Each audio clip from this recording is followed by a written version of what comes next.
Hi guys, I'm Ramsey Cooper, and it is Sunday, September 27th. You are hanging with Brother Cooper for today's Sunday School lesson. On a personal note, in a prior video that I presented, I mentioned that I had just started riding my bike for fitness, and that on that first day I was dog tired as I neared the end of my route, and I was ready to just quit and pass out. But I'm proud to say today that after weeks of consistency, I have reached a milestone of 63 miles ridden, and I tend to feel I can keep going even after I reach my target each time. And I can testify. I'm thankful to God for preserving me this past Wednesday. As I rode, I was riding in wet and muddy conditions, and I made a mistake. I lost balance with the potential to either crush my leg or break an arm. But God allowed me to make a split second right decision, which somehow enabled me to eject sideways from the bike before it hit the ground. And then I tucked and I rolled for about 5 times in the grass. Now, I can't explain how I knew to do that, but I had flashbacks of being a kid doing silly stunts like that, feeling invincible. But let me tell you, here it is 4 days later, and I am still feeling sore. But thanks to God, nothing is broken.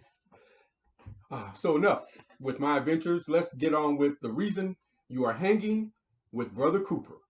Today's lesson is titled Revealed Love from Genesis 45.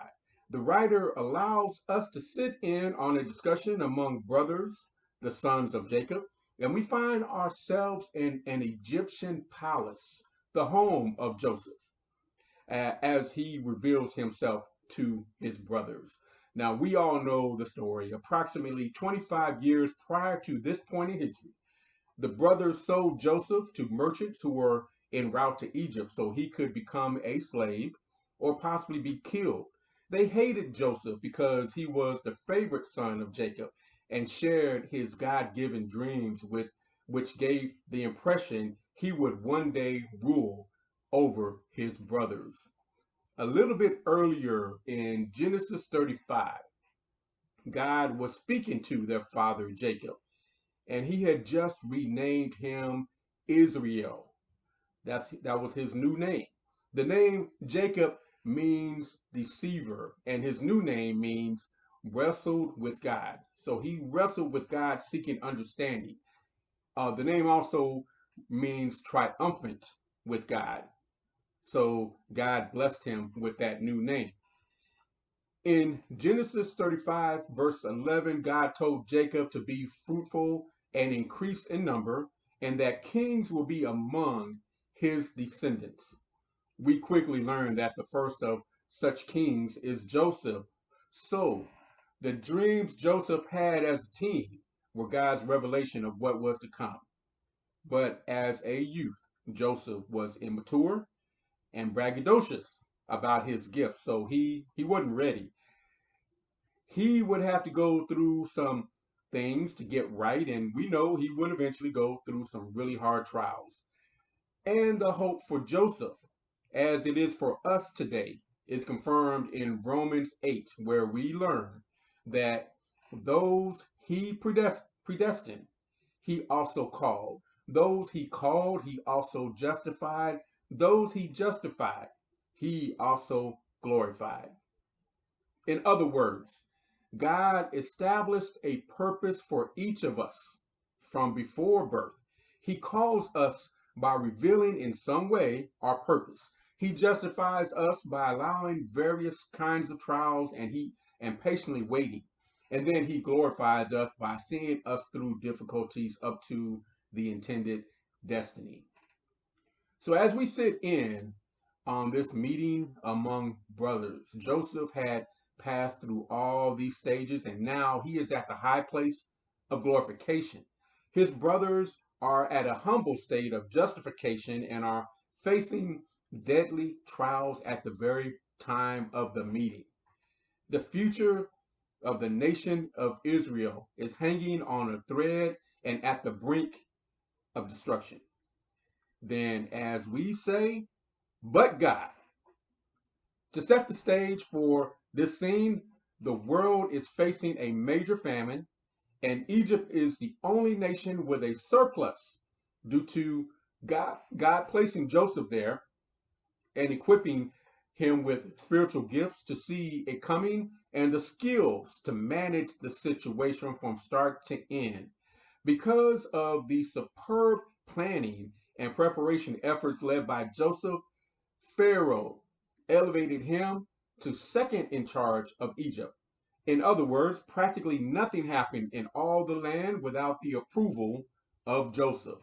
So here is Joseph, the one his brothers sold off and intended for him to be dead, who, leading up to this point, was enslaved, falsely accused of a crime, thrown in prison, and possibly in doubt that he would survive or even had any hope.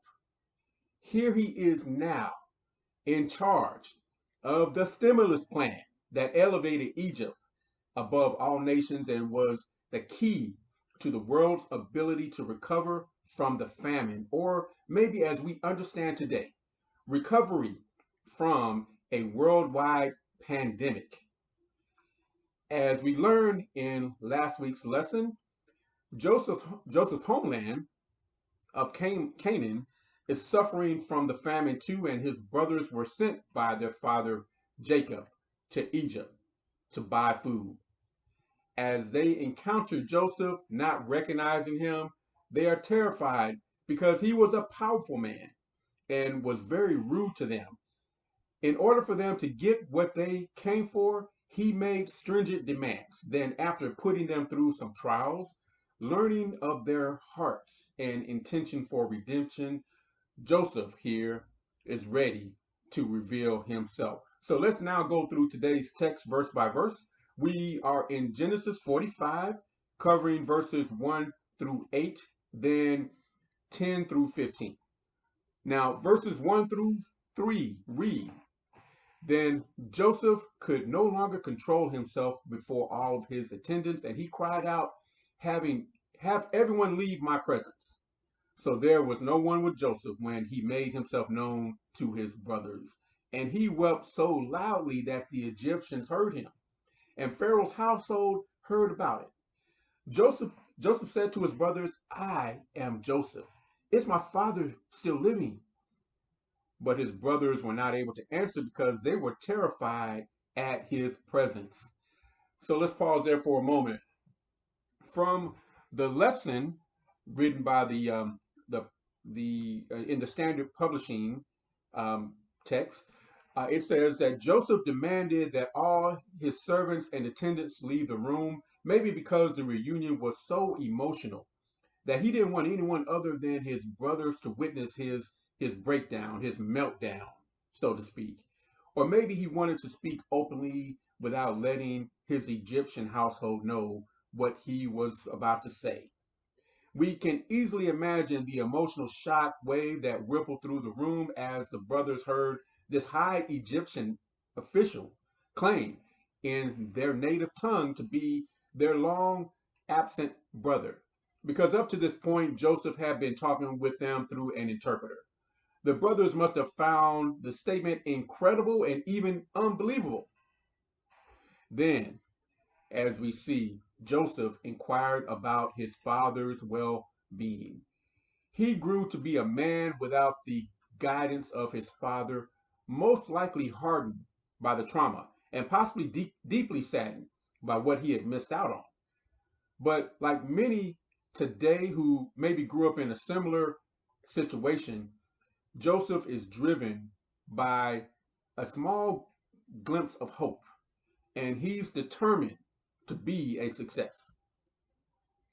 As he revealed himself, his hard shell dissipated, and the little boy who once looked up to his brothers and who was cherished by his dad all of a sudden just came out with all full emotions. Verses 4 through 5 read, Then Joseph said to his brothers, Come close to me. When they had done so, he said, I am your brother Joseph, the one you sold into Egypt. And now Do not be distressed and do not be angry with yourselves for selling me, because it was to save the lives that God sent me ahead of you. Here, Joseph repeats that he is their brother because no doubt they are stunned. Then, with his next words, I am reminded of Jesus when he tells us in Matthew 11, come to me, all of you who are weary and burdened, and I will give you rest. Take my yoke upon you and learn from me, for I am gentle and humble in heart, and you will find rest for your souls. As a foreshadow of Christ, Joseph tells them to come near so he can prove who he is and for them to know they are forgiven.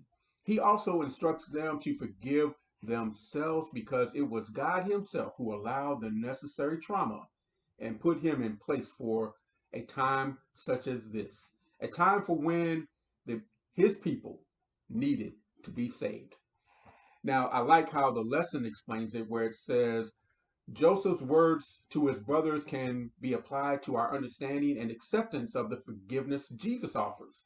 So often, the issue with which we wrestle is not with accepting Jesus' forgiveness, but rather it is accepting that we have been forgiven. We continue to beat ourselves up over the sins we've committed and the mistakes we've made. Such an attitude smothers any sense of joy or peace in having been forgiven, which are blessings that are among the many promised to the followers of Jesus.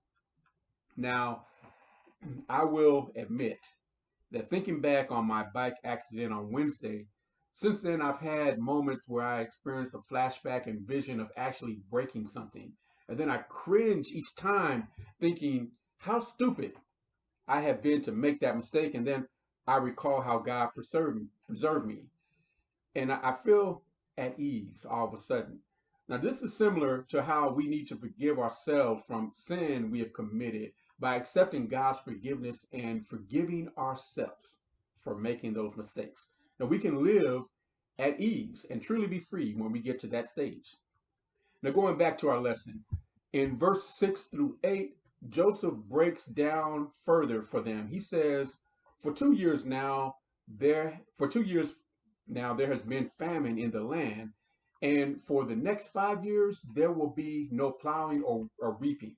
But God sent me ahead of you to preserve for you a remnant on earth, and to save your lives by a great deliverance.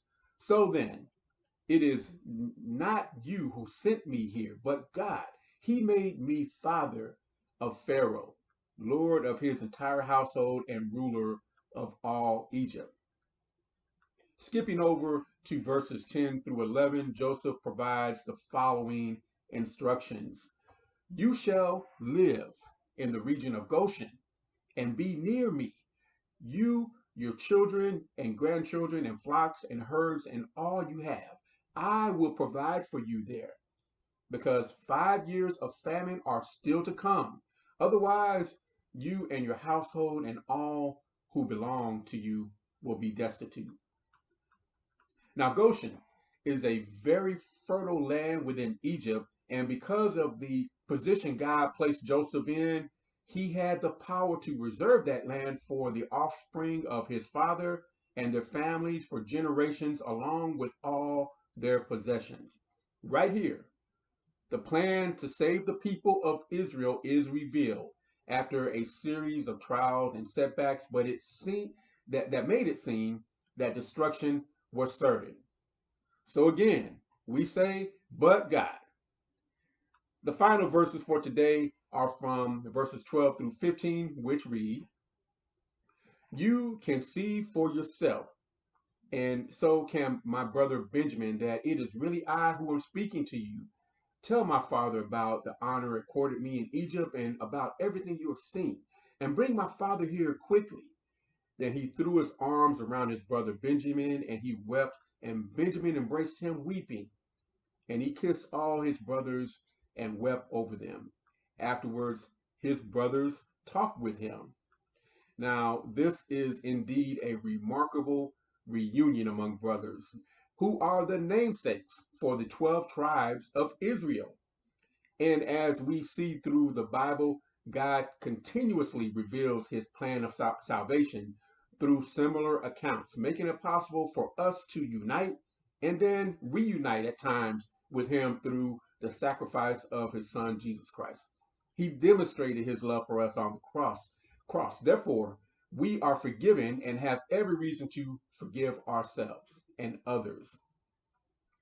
The love revealed by Joseph, though he was left for dead by the very people who at this time were seeking his help from sure destruction, is an example for us to follow every day when we make mistakes and when others do wrong to us.